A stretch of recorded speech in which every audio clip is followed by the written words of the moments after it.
Helo, fy enw I yw Tomos a fi yn dysgu yn Prifysgol Abertawe a fi yn iaith gyntaf Cymraeg. Hello, my name is Tomos Lewis. I am a third year paramedic student in Swansea University and I am a first language Welsh student. Heddi, fi'n mynd I bod siarad am pam mae Cymraeg yn bwysig pam chi'n mas ar placement. Fi wedi bod ar placement dros Cymru, so reit lan I Cynarfon, Bangor ar Ryl, a reit lawr I Rhydaman a Abertawe. I'm going to be talking about why Welsh is so important when out on placement. I've been out on placement all over Wales.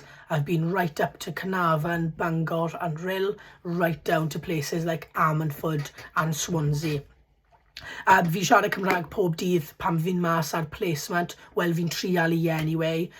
Os mae mentors I yn siarad Cymraeg, fi'n siarad Cymraeg I nhw. Os mae patients I yn siarad Cymraeg, fi'n siarad Cymraeg I nhw. Rai weithiau fi'n siarad Cymraeg am tymau bach o parch i'r patients I.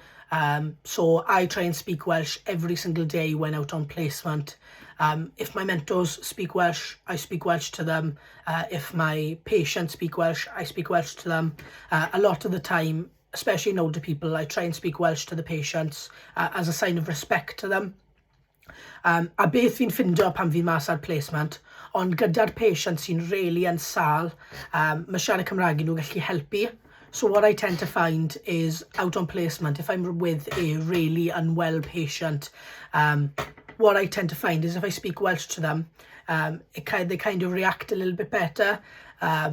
Some studies have suggested that if patients are really unwell, they want to be spoken to in their mother tongue or in the language they used to speak as children. And what you tend to find is people are a lot more responsive then. So this is why I think Welsh language is really important. Out on placement, fi really yn meddwl mae Cymraeg yn bwysig I siarad lan ar placement. Diolch yn fawr pawb. Thank you everyone.